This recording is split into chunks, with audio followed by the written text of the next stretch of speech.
ஜபிக்கலாம். வானத்துக்கும் பூமிக்கும் சகல அதிகாரங்களை படைத்த எங்கள் அன்பின் பரலோக பிதாவே, இந்த ஆசீர்வதிக்கப்பட்ட காலை வேலைக்காக நன்றியோடு துதிக்கிறோம், சோத்தரிக்கிறோம். ஆண்டவரே, இந்த நாளிலும் கர்த்தாவே, நீர் கொடுத்த இந்த மன்னாவுக்காக நன்றி செலுத்துகிறோம். சுவாமி, கலந்து கொண்ட ஒவ்வொருவருடைய பிள்ளையுடைய வாழ்க்கையிலும் ஆண்டவரே, ஒவ்வொரு நாளும் தியானிக்கிற இந்த மிஷனுடைய வாழ்க்கையை ஏற்றுக்கொண்டு அதன்படி நடக்க எங்களுக்கு கிருபை தாரு சுவாமி. இது வெறும் வார்த்தையும் அர்த்தம் அல்ல ஆண்டவரே.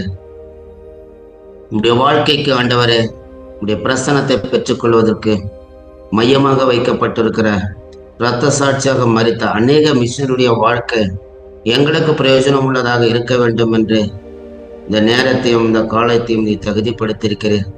ஆகையினாலே ஆண்டவரே, இந்த நாளில் இந்த அடியானை எடுத்து நீர் பயன்படுத்தி உம்முடைய சத்தியத்தை சொல்ல தகுதிப்படுத்தும் ஆசீர்வதியும். இயேசு கிறிஸ்து மூலம் ஜெபிக்கிறோம் நல்ல பிதாவே, ஆமென். கர்த்தருடைய பரிசுநாமத்துக்கு ஸ்தோத்திரம் உண்டாவதாக. இந்த நாளிலே ஜூம் மீட்டிங்கில் கலந்து கொண்ட யாவருக்கும் இயேசு கிறிஸ்து நாமத்தினாலே ஸ்தோத்திரங்களை ஏறெடுக்கிறேன். இந்த நாளிலே தேவனாகிய கர்த்தர் நமக்கு கொடுத்திருக்கிற ஒரு மிஷனரிய வாழ்க்கை குறித்து ஆவியானவர் நம்மளுக்கு வெளிப்படுத்தியிருக்கிறார். அந்த மிஷனருடைய பெயர் என்னவென்றால் வில்லியம் ஸ்ரோவார்த்தா ப்ரோ என்பவர். இவருடைய வாழ்க்கையில நடந்த அநேக காரியங்களை குறித்து ஆவியானவர் இவரை ஒரு சாட்சியாக நம் முன்னே வைத்திருக்கிறார். இவர் இங்கிலாந்து தேசத்திலே பிறந்து 1794 முதல் 1868 வருஷங்கள் வரை வாழ்ந்து இந்த உலகத்திலே அவர் தேவனுக்காக ஊழியங்களை செய்திருக்கிறார் என்ற சத்தியத்தை நாம் பார்க்க போகிறோம். இந்த ஊழியக்காரனுடைய வாழ்க்கையிலே தெரிந்து கொள்ளப்பட்ட வேதாகம பகுதியை நாம் இந்த நாளிலே பார்க்க போகிறோம். 1 ராஜாக்கள் புஸ்தகம் 3ஆம் அதிகாரம் 5 வசனங்கள் முதல் 15 வசனங்கள் வரை அவருடைய வாழ்க்கையில ஒரு பெரிய சாட்சியாக அவருக்கு ஏற்பட்டிருக்கிறது. இதில் யாரை குறித்து அவர் தெரிந்திருக்கிறார் என்றால், ஞானத்திலே சிறந்த சாலமோனை குறித்து அவர் இந்த நாளிலே அவருடைய வாழ்க்கைக்கு ஏற்ற ஒரு தேவனுடைய மனுஷனாய் காணப்படுகிறார். 1 ராஜாக்கள் 3ஆம் அதிகாரம் வசனம் 5 முதல் 15 வசனங்களிலே பார்க்கும் பொழுது, சில வசனங்களை நாம் தியானிக்கும் பொழுது அவருடைய வாழ்க்கையிலே செய்த அற்புதத்தை நம்முடைய வாழ்க்கையிலும் அவர் செய்ய சித்தமாய் இருக்கிறார். இந்த ஒரு வசனத்தை நான் வாசிக்கிறேன் பாருங்கள். 5வது வசனம். கிபியோனிலே கர்த்தர் சாலமோனுக்கு ராத்திரியிலே சொப்பனத்திலே தரிசனமாகி, நீ விரும்புகிறதை என்னிடத்தில் கேள் என்று தேவன் சொன்னார். அநேக நாட்களிலே நாம் பார்க்கும் பொழுது ஆண்டவரிடத்திலே எனக்கு விருப்பமானதை தேவனிடத்தை கேட்பதற்கு அவர் நமக்கு ஆசீர்வாதத்தை கொடுத்திருக்கிறார். அதைத்தான் சாலமோனுக்கு தேவனாகிய கர்த்தர், நீ விரும்புகிறதை என்னிடத்தில் கேள் என்று சொப்பனத்தின் மூலமாக தீர்க்க தரிசனமாக ஆண்டவராகிய கர்த்தர் சாலமோனுக்கு கொடுத்தார். இப்படிப்பட்ட நிலைதான் அருமையான மிஷனரி வில்லியம் ஸ்ரோவார்த்துக்கு ஆண்டவராகிய கர்த்தர் ஒரு வார்த்தையை கொடுத்திருக்கிறார், நீ விரும்புகிறதை என்னிடத்தில் கேள் என்று. ஆனாலும் இந்த சாலமோனுடைய வாழ்க்கையிலே பார்க்கும் பொழுது அவன் விரும்புகிறது என்ன என்று வசனம் 5 முதல் 15 வசனங்களை பார்க்கும் பொழுது அவன் விரும்புகிறது தேவனுடைய பார்வைக்கு உகந்ததாய் காணப்பட்டது என்று நாம் வேதத்திலே பார்க்க முடியும். நாம் கூட அநேக நேரங்களிலே, அநேக காலங்களிலே, அநேக தேவைகளை குறித்து நாம் தேவனிடத்திலே வேண்டுதல் செய்யும் பொழுது சுயநலமாக கேட்டுக்கொண்டிருக்கிறோம். என் குடும்பம் நல்லா இருக்க வேண்டும், என் பிள்ளைகள் எல்லாம் நல்ல முறையில் இருக்க வேண்டும், என் பிள்ளைகள் எல்லாம் நல்ல ஒரு ஸ்தானத்திலே இருக்க வேண்டும் என்று சுயநலமாக கேட்கின்ற ஒரு விண்ணப்பமாய் காணப்படுகிறது. ஆனால் சாலமோன் கேட்ட ஒரு விசேஷமான ஒரு விண்ணப்பம் என்னவென்றால், இந்த இஸ்ரவேல் ஜனங்களை, எண்ணிக்கைக்கு அடங்காத இந்த இஸ்ரவேல் ஜனங்களை நியாயம் விசாரிக்க வேண்டும், அதற்கு வேண்டிய போதுமான ஞானத்தை எனக்கு தாரும் என்று சொல்லுகிற காரியத்தை பார்க்க முடியும். அதே போலத்தான் இந்த நாளிலே கலந்து கொண்ட ஊழியர்கள், மூப்பர்கள் எல்லாமே சுயநலமாய் நாம் வாழாதபடி சாலமோனை போல தேசத்தை காக்க வேண்டும், தேசத்தின் ஜனங்களை காக்க வேண்டும் என்ற ஒரு பொதுநலமான ஒரு ஞானத்தை கேட்டார். நாம் கூட என் சபை மக்கள் நல்லா இருக்க வேண்டும், என் சபை நடத்துகிற ஒவ்வொரு ஊழியர்காரும் நல்லா இருக்க வேண்டும், வருகின்ற பிலிவர்ஸ் ஒவ்வொரும் நல்லா இருக்க வேண்டும் என்று அந்த ஜனங்களுக்கு தேவையான உபதேசங்களை செய்ய வேண்டும் என்று அப்படிப்பட்ட ஞானத்தை கொடும் என்று தேவனுடைய சமூகத்திலே கேட்கிற ஒரு மனுஷனாய் இருந்தார் வில்லியம் ஸ்டோவர்த் என்பவர்.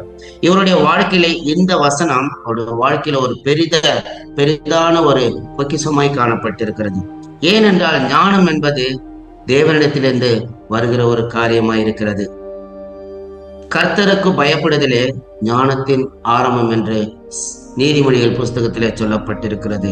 யாக்கோபு புஸ்தகத்திலே பார்க்கும் பொழுது, ஒருவன் ஞானத்தில் குறைவுள்ளவனாய் இருந்தால் அவன் என்னிடத்தில் கேட்க கடவன், அவனுக்கு நான் சம்பூர்ணமாய் கொடுப்பேன் என்று சொல்லப்பட்டிருக்கிறது.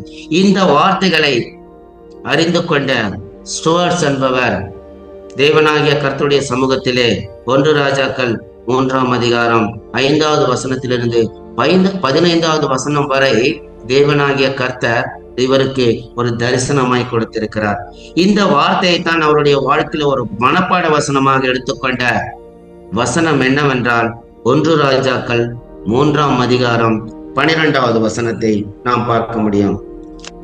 உன் வார்த்தைகளின்படி செய்தேன், ஞானமும் உணர்வுள்ளும் உள்ள இருதயத்தை உனக்கு தந்தேன், இதிலே உனக்கு சரியானவன் உனக்கு முன் இருந்ததும் இல்லை, உனக்கு சரியானவன் உனக்கு பின் எழும்புவதும் இல்லை என்ற ஒரு திட்டவட்டமான ஒரு காரியத்தை தேவனாகிய கர்த்தர் அன்று சாலமோனுக்கு கொடுத்தது போல இன்று வில்லியம் ஸ்டோவர்த்துக்கு கொடுத்து இந்த ஊழியத்தின் பாதையிலே அவர் விசேஷமாய் நடத்துகிறார். சாலமோனை போல ஞானத்திலே சிறந்தவன் ஒருவனும் இல்லை, சாலமோனை போல ஞானத்தை பெற்றவன் ஒருவனும் இல்லை என்று நாம் வேதத்திலே பார்க்க முடியும்.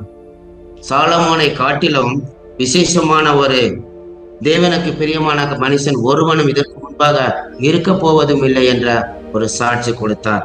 அந்த சாட்சி தான் வில்லியம் ஸ்டோவர்த்துக்கு மனப்பாட வசனமாக தன் தரிசனத்திலே கொடுத்ததை நாம் அறிய முடிகிறது. அவர் இளைய பிராயத்திலே தேவனுடைய சமூகத்துக்கு எப்படிப்பட்ட ஊழியங்களை செய்தார் என்ற இந்த சத்தியத்திலே நாம் பார்க்க முடியும்.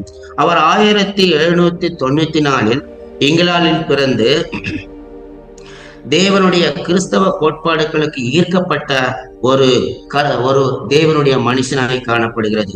இவர் கர்த்தருக்காக ஊழியம் செய்யும் அழைப்பை உணர்ந்தார். 18ஆம் நூற்றாண்டில் பிற்பகுதியில் இருந்து 19ஆம் நூற்றாண்டின் முற்பகுதி வரை இருந்த சுவிசேஷ புத்தெழுச்சியால் வெகுவாக கவரப்பட்டார். இவர் 18ஆம் நூற்றாண்டில் இருந்து 19ஆம் நூற்றாண்டு காலங்களிலே அதிகமாய் தேவனுடைய சுவிசேஷத்தில அவர் ஈர்க்கப்பட்ட ஒரு மனுஷனாய் காணப்பட்டார். ஒரு ஊழியத்திற்கும் சுவிசேஷ அறிவிப்பதற்கும் தன் வாழ்க்கையை அர்ப்பணித்தார் என்று இந்த சத்தியத்திலே பார்க்க முடியும். நாம் கூட அநேக காரியங்களிலே எதிலே ஈர்க்கப்பட்டிருக்கிறோம்? உலக வாழ்க்கைக்கு ஈர்க்கப்பட்டிருக்கிறோமா? சுவிசேஷத்தினுடைய பாரத்துக்கு ஈர்க்கப்பட்டிருக்கிறோமா என்று நம்மை நாமே ஆராய்ந்து பார்க்கும்போது நமக்கு முன்பாக வைத்திருக்கிற இந்த ஊழியக்காரர் தன் சுவிசேஷத்திற்காக தன் ஊழியத்திற்காகவும் தன் வாழ்க்கையை அர்ப்பணித்திருக்கிறார். அருமையானவர்களே, நாம் ஒவ்வொரு நாளும் ஒவ்வொருடைய மிஷனுடைய வாழ்க்கையை நாம் பார்க்கும் பொழுது அவர் தனக்காக வாழாமல் தேவனுக்காகவும் தேவனுடைய ஜனங்களுக்காகவும் தன்னுடைய பணங்களை செலவழித்து நேரங்களை செலவழித்து குடும்பங்களை இழந்து ஒரு தேசத்திலிருந்து பிறந்த தேசத்திலிருந்து வெளி தேசத்துக்கு வந்து தேவனுடைய ஊழியத்தை செய்வதற்கு தனியே அர்ப்பணிக்கிறார்கள். அந்த அர்ப்பணிப்பில் இவர் ஒரு முக்கிய காரணராக இருக்கிறார் என்று நாம் பார்க்க முடிகிறது. இவர் ஒரு சபையிலே அவர் இருக்கும் பொழுது அந்த இடத்துல அவருடைய போதகர் ஒரு காரியத்தை சொல்லுகிறார். இந்த நாளிலே யாராவது எழுந்து நின்று கர்த்தர் என கழுவி சுத்தம் பண்ணினார் என்று யாராவது உங்களில் சொல்ல முடியுமா என்ற ஒரு கேள்வி அவருடைய சபை போதகர் அந்த சபையிலே கேட்கிறார். அந்த நாட்களிலே அவர் தன் இருதயத்திலே குத்தப்பட்டவரால் இந்த கேள்விக்கு தன் பரிசுத்தத்தை சுய பரிசோதனை செய்து ஸ்டோவர்த் எழுந்து நின்று என்னை சுத்தம் பண்ணினார் என்ற ஒரு சாட்சி கொடுத்த ஒரு விசேஷமான ஒரு தேவனுடைய மனுஷனாய் காணப்படுகிறார். இந்த சாட்சியை கேட்ட பொழுதிலே அவர் தன்னுடைய வாழ்க்கையை தேவனுக்காக அர்ப்பணித்தார் என்று அந்த நொடியிலிருந்து விவரிக்க முடியாத மனமகிழ்ச்சியால் அவர் சந்தோஷப்பட்டார். தன்னை தானே அவர் பரிசோதனை பண்ணி நான் பரிசுத்தமால் வாழ முடியும், தன் பாவங்களை எல்லாம் அறிக்கை செய்திருக்கிறேன் என்ற ஒரு மனமகிழ்ச்சி அவருடைய வாழ்க்கையிலே அவர் வெற்றிகரமாக முடித்தார் என்று நாம் பார்க்க முடிகிறது. ஏனென்றால் தன் பாவங்களை மறைக்கிறவன் வாழ்வடைய மாட்டான், அதை அறிக்கை செய்து விட்டு விடுகிறவனோ இரக்கம் பெறுவான் என்ற தேவனுடைய வசனத்தை அவர் அறிந்திருந்தபடியினால் பாவறிக்கை செய்து சபையிலே எழுந்து நின்று தன்னை பரிசுத்தம் பண்ணினேன் என்று ஒரு சாட்சி கொடுத்தார். அந்த நாளிலே அவருக்கு ஏற்பட்ட ஒரு சந்தோஷம் விவரிக்க முடியாத ஒரு சந்தோஷமாய் காணப்பட்டது. ஏனென்றால் அவருடைய இருதயத்திலே ஒரு மனமாற்றம் உண்டானதை அவர் அறிந்திருக்க முடிகிறது. எல்லாரும் அந்த சபையிலே அவர் செய்கின்ற நல்ல காரியங்களை குறித்தும் அவர் நடந்து கொண்டிருக்கிற கோட்பாடுகளை குறித்தும் இவர் போதகர் என்ற ஒரு ஸ்தானத்திற்கு அந்த சபையிலே அவர் எல்லாரும் அழைக்க ஆரம்பித்தார்கள். ஏனென்றால் அப்படிப்பட்ட ஒரு கிறிஸ்தவ கோட்பாடுகளை கை கொண்டு நடந்து கொண்ட ஒரு தேவனுடைய மனுஷன்தான் வில்லியம் ஸ்ரோவர்த் என்பவர். அவரை போல நாமும் இருக்க வேண்டும். அவரை போல நாம் மனமாற்றம் அடைந்து மனமகிழ்ச்சியில் பொங்கி தேவனுக்காக ஏதாவது செய்ய வேண்டும் என்ற ஒரு கோட்பாடு தன் கையிலே அவர் எடுத்துக்கொண்டதை நாம் பார்க்க முடியும். அவர் ஒரு நேரத்திலே சரீரத்திலே பலவீனமாகி மருத்துவமனையிலே சேர்க்கப்படுகிறார். அந்த மருத்துவமனையிலே சேர்க்கப்பட்ட உடனே அநேக ஜனங்கள் அவரை வந்து பார்க்கிறார்கள்.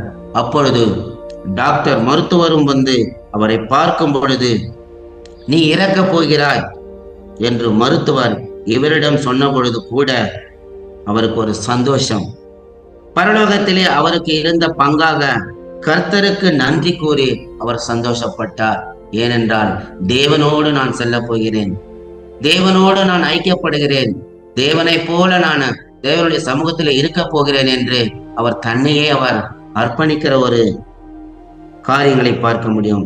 நாம் கூட இந்த நாளிலே கிறிஸ்தவர்களாய் பிறந்திருக்கிறோம், கிறிஸ்துவை குறித்து அறிந்திருக்கிறோம், கிறிஸ்துவை குறித்து உபதேசம் பண்ணுகிறோம்.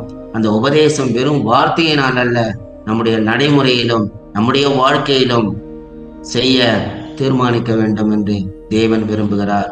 சொல்வதை காட்டிலும் செய்கிறது நன்மையாயிருக்கும், பலனாயிருக்கும், நல்லதாயிருக்கும் என்று இயேசு கிறிஸ்து நமக்கு ஒரு சாட்சி வைத்திருக்கிறார். இயேசு கிறிஸ்துடைய வாழ்க்கையிலே பார்க்கும் பொழுது அநேக இடங்களிலே அவர் சொல்வதை மாத்திரம் தன்னுடைய செய்தியாய் வைத்திருக்கவில்லை, செயல்களிலே அவர் காண்பிக்கிறதை நாம் அறிந்திருக்கிறோம். ஆகையினாலே எதை செய்தாலும் எதை சொன்னாலும் நாம் அதற்கு முன்மாதிரியாக இருக்க வேண்டும் என்பதை வில்லியம் ஸ்ரோவர்த் செய்து முடித்தார் என்று நாங்கள் பார்க்கிறோம். ஆகையினாலே அவர் மருத்துவரை பற்றி பேசுவதாக கூறி நகைத்தார் என்று வேதத்திலே பார்க்க முடியும். அந்த மருத்துவர் இவர் சொன்ன வார்த்தையை குறித்து சிரித்தார். இப்படிப்பட்ட ஆசை அவர் விசுவாசத்திலும் மனமகிழ்ச்சியிலும் பலரை கிறிஸ்துவரிலும் வழிநடத்தினவர் தான் இந்த வில்லியம் ஸ்ரோவர்த் பில்லே பிரே என்பவர். ஆகையினால கிறிஸ்துவுக்கு பிரியமானவர்களே, சாலமோனுடைய ஞானத்தை ஸ்ரோவர்த் பெற்றுக்கொண்டு சொப்பனத்திலே அறிந்து தேவனுக்காக எழும்பி பிரகாசித்து தேவனுடைய ஊழியத்தை செய்து தன் ஜீவனையை கொடுத்தார். அநேக நேரங்களில நாம் பார்க்க முடியும், தேவனுக்கு நாம் என்ன செய்து கொண்டிருக்கிறோம், ஒவ்வொரு நாளும் தேவனுக்காக என்ன செய்து கொண்டிருக்கிறோம் என்று நம்மை நாமே ஆராய்ந்து பார்க்க வேண்டும். இவருடைய மிஷனரி வாழ்க்கையை பார்க்கும் பொழுது இவர் பெரிய சுவிசேஷகராக காணப்பட்டார் என்று வேதத்திலே பார்க்க முடிகிறது. அவருடைய வாழ்க்கை வரலாறுகளை பார்க்கும் பொழுது மிஷனரி ஊழியம் சுவிசேஷமும் திருச்சபை நிறுவுதலும் இவருடைய குறிக்கோளாயிருந்தது.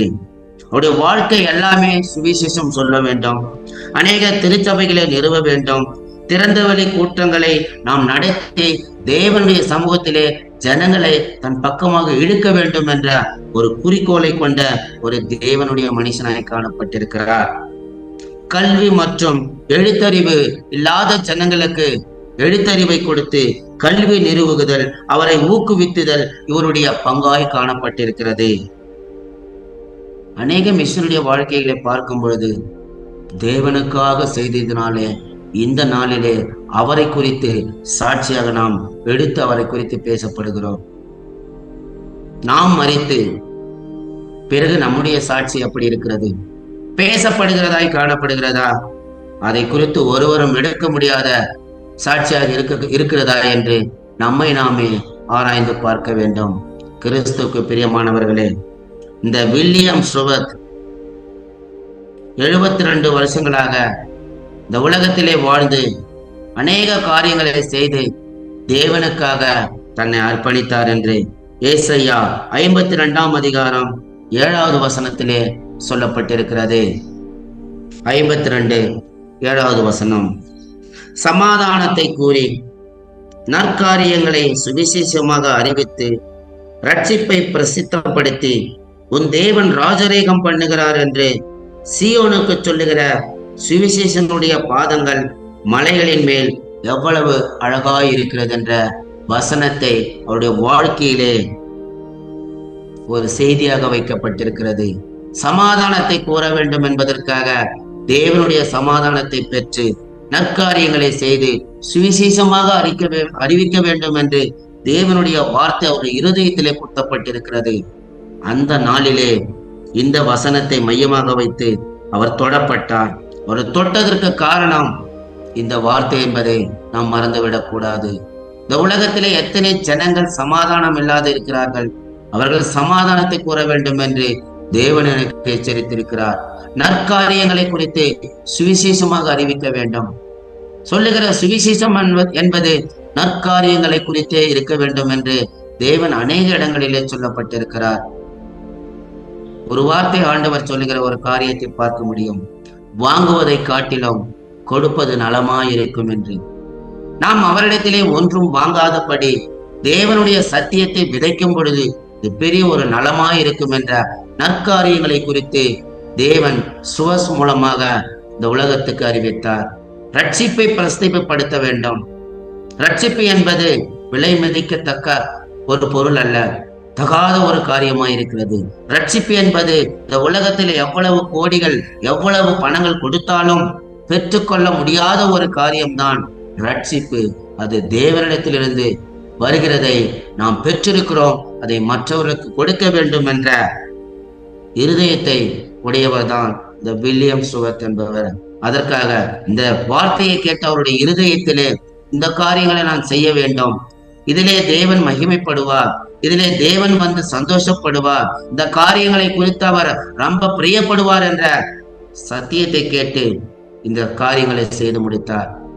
உன் தேவன் ராஜரீகம் செய்கிறார் என்று சீயோனுக்கு சொல்லுகிற நற்செய்தியாளருடைய பாதங்கள் மலைகள் மேல் எவ்வளவு அழகாயிருக்கிறது.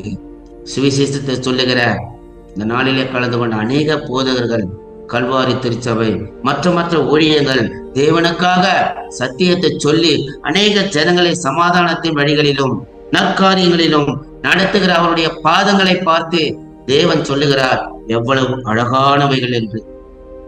ஆம் பிரியமானவர்களே, தேவன் கொடுத்த பெரிய ஒரு பொக்கிஷமான ஒரு வேலைதான் ஊழிய வேலை என்று நாம் பார்க்கிறோம்.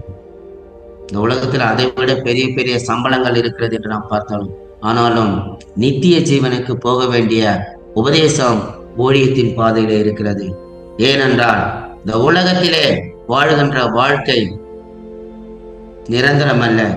இந்த உலகத்திலே வாழுகின்ற வாழ்க்கை தேவனுக்காக பிரியப்படும் பொழுது நித்திய ஜீவனையும் பரலோக ராஜ்யத்தையும் சுதந்திரித்துக் கொள்ள முடியும். அப்படிப்பட்ட காரியத்துக்கு வழிநடத்துகிற ஊழியக்காரனுடைய பாதங்கள் எவ்வளவு அழகாய் இருக்கிறது என்று கர்த்தர் சொல்லுகிறார். இவர் எடுத்த முயற்சிகளை இவ்வசனத்திலே நாம் பார்க்க முடிகிறது. இந்த வசனம் தான் அவருடைய வாழ்க்கைக்கு இருதயத்தை தொட்டு இந்த உலகத்திலே ரட்சிப்பை குறித்து நாம் தேவனுடைய சமூகத்தில் நடத்த வேண்டும் என்ற ஒரு தீர்மானத்தை எடுத்தார். அவருடைய வாழ்க்கைகளை பார்க்கும்போது விசுவாசத்திற்கு அதிகமாய் அவர் அர்ப்பணித்தார் என்று நாம் பார்க்க முடிகிறது. சவால்களின் மத்தியிலும் நம் விசுவாசத்திலும் அழைப்பிலும் மனம் தளராது இருக்க வேண்டும் என்று ஒரு தீர்மானத்தை எடுத்தார். எவ்வளவு விசுவாச பரீட்சை வந்தாலும், எவ்வளவு சவால்கள் வந்தாலும் நான் தேவனுக்காக எழுந்து நிற்பேன், தேவனுக்காக வாடுவேன் என்ற ஒரு திட நம்பிக்கை கொடுத்த ஒரு மனுஷன்தான் இந்த வில்லியம் சுவர்த் என்பவர். இவருடைய வாழ்க்கையை பார்த்திருக்கிற நம்முடைய வாழ்க்கை எப்படி இருக்க வேண்டும்? சாலமோனுக்கு தேவன் கொடுத்த ஒரு சொப்பனத்திலே கொடுத்த வார்த்தை, நீ விரும்புகிறதை என்னிடத்தில் கேள் என்று. ஆண்டவராகிய கர்த்தர் நம்முடைய விருப்பம் எப்படி இருக்கிறது என்று அறிந்திருக்கிறார். அவன் எண்ணிக்கைக்கு அடங்காத இஸ்ரவேல் ஜனங்களை நியாயம் விசாரிக்க வேண்டும். நானும் சிறு பிள்ளையாயிருக்கிறேன், போக்குவரத்து தெரியாதவனாய் காணப்படுகிறேன், எனக்கு ஞானத்தை கொடுக்க வேண்டும் என்று தேவனுடைய சமூகத்திலே சாலமோன் கேட்கும் பொழுது அவன் கேளாத ஐஸ்வர்யத்தையும் அவனுக்கு மகிமையும் எல்லாவற்றையும் கொடுத்தார். அருமையானவர்களே, நம்முடைய விருப்பம் என்னவாயிருக்கிறது? தேவனுடைய சத்தியத்தை அறிந்திருக்கிற நம்முடைய வாழ்க்கை ரட்சிப்பை குறித்தா இருக்கிறதா? ஜனங்களுடைய பாவத்திலே விழுந்திருக்கிற பிள்ளைகளினுடைய விடுதலைக்காக பாரத்தோடு இருக்கிறோமா என்று நம்மை நாமே ஆராய்ந்து பார்த்து, இந்த உலக வாழ்க்கை கெட்டு போகிற ஜனங்களை பார்த்து அவர்களை தன்னிடமாய் சேர்க்க வேண்டும் என்ற உபதேசத்தை அறிந்திருக்கிற ஒரு தேவனுடைய மனுஷன்தான் வில்லியம் சுவர்த் பிரோர் என்பவர். அவருடைய வாழ்க்கையை பார்க்கும்போது தன் விசுவாசத்துக்காக தன்னை அர்ப்பணித்தார் என்று நாம் பார்க்க முடிகிறது. நம்மை சார்ந்த மக்களுக்காக மும்முரமாக ஊழியம் செய்து மற்ற தேவைகளை சந்திக்க வேண்டும் என்று கல்விக்காகவும் சமுதாய சீர்திருத்தத்துக்காகவும் இவர் செய்த ஊழியம்தான் பெரிதாக இருக்கிறது. இந்த உலகத்தில் அநேக ஜனங்கள் இன்று படித்து ஞானத்திலே உயர்ந்து பெரிய பெரிய காரியங்கள் இருக்கிறார்கள். இவர் இருந்த காலத்திலே பார்க்கும் பொழுது கல்வி மற்றும் எழுத்தறிவு இல்லை, இருந்தாலும் அதை பெற்றுக்கொள்வதற்கு தகுதிகள் இல்லை. அப்படிப்பட்ட ஜனங்களுக்கு கல்வியை கொடுத்து அவரை சமுதாய சீர்திருத்தங்களை சீர்படுத்தி தன்னை ஒரு கூட்ட ஜனமாக சேர்த்து கிறிஸ்தவ இடத்திலே ஒப்பு கொடுத்தார். அப்படிப்பட்ட ஒரு பெருமை இவருக்கு கொடுக்கப்பட்டிருக்கிறது. ஆகையினால கிறிஸ்துவுக்கு பிரியமாயிருக்கிற நம்முடைய வாழ்க்கை இவரை போல இருக்கிறதா? இவருடைய ஊழியத்தை போல நம்முடைய ஊழியம் இருக்கிறதா? ஏசாயா தீர்க்கதரிசியின் புஸ்தகத்துல சொன்னிருக்கிற பண்ணமாக நம்முடைய வாழ்க்கை இருக்கிறதா? நற்கிரியைகளை குறித்து நாம் பிரசங்கம் பண்ணுகிறோமா? சமாதானத்தை குறித்து நம்ம பிரசங்கம் பண்ணுகிறோமா? அந்த பிரசங்கத்திலிருந்து அநேக ஜனங்கள் தொடப்பட்டு இன்று அவரை போல சாட்சியாக வாழ்கிறோமா என்று நம்மை நாமே ஆராய்ந்து பார்த்து தேவனுக்கு ஒப்பு கொடுக்க வேண்டும் என்று தேவன் விரும்புகிறார். ஆகையினால இந்த நாளை சாலமோனை முன்பாக வைத்தோம். அந்த காரியத்தை சுவசனுடைய வாழ்க்கையில சொப்பனமாக கொடுத்து, ஞானத்தை கொடுத்து, உணர்வை கொடுத்து தேவன் இவரை ஒரு சாட்சியாக நிறுத்தியிருக்கிறார். நம்மையும் அவர் சாட்சியாக நிறுத்த இது ஒரு சத்திய வேதமாக நமக்கு கொடுக்கப்பட்டிருக்கிறது. ஆகையினால இதை கேட்டுக்கொண்டிருக்கிற ஒவ்வொருடைய வாழ்க்கையிலும் தேவன் அந்த சாலமோனுக்கு கொடுத்த ஞானத்தை போலவும் வில்லியம் சுவருக்கு கொடுத்த ஒரு தாகத்தை போலவும் நமக்கும் கொடுத்து நம்மையும் நடத்துவாராக. கர்த்தர் தாமே ஆசீர்வதிப்பார் இந்த வசனங்களை கொண்டு.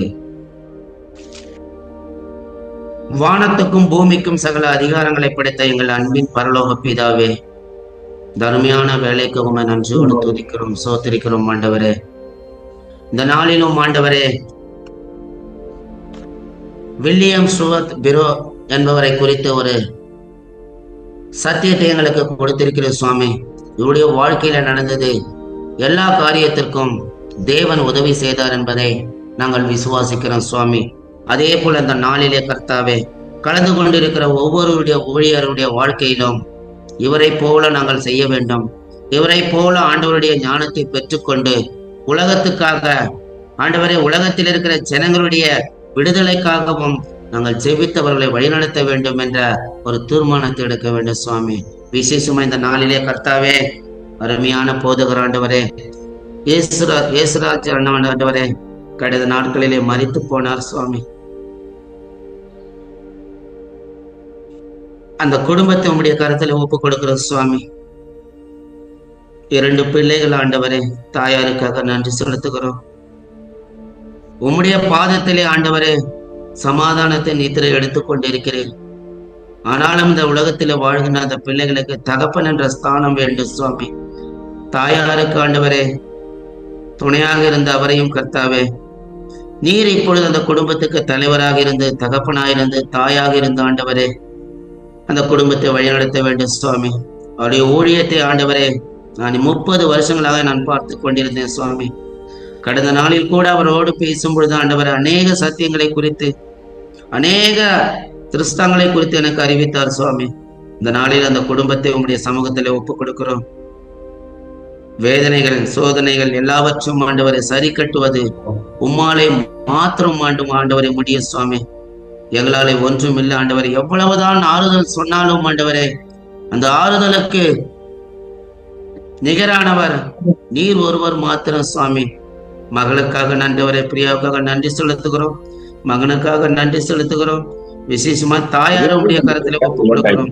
அவர் தனிமையாக இருக்கும் பொழுது ஆண்டவரே அவரை நீர் தேற்ற வேண்டும், மாற்ற வேண்டும், மாறுதல் படுத்த வேண்டும். பழைய நினைவுகள் எல்லாம் ஆண்டவரே நினைக்கும் பொழுது வேதனையாயிருக்கும். அவற்றையெல்லாம் மாற்றி கொடுத்து அந்த குடும்பத்தை வழிநடத்த வேண்டும் சுவாமி. பிள்ளைகளை எல்லாவற்றும் உடைய கருத்திலே ஒப்புக் கொடுக்கிறோம். நீரே அந்த பிள்ளைகளோடு வழிநடத்தும் சுவாமி. இன்னும் ஆண்டவர் இந்த ஊழியத்தை நடத்துகிற ஒவ்வொரு ஆண்டவரே பிள்ளைகளுக்காக நன்றி செலுத்துகிறோம். விசேஷமா சாலமோன் பாசுக்காக நன்றி செலுத்துகிறோம். எபினேசர் தம்பிக்காக நன்றி செலுத்துகிறோம். இதை ஒவ்வொரு நாளும் ஆயத்தப்படுத்தி ஆண்டவரே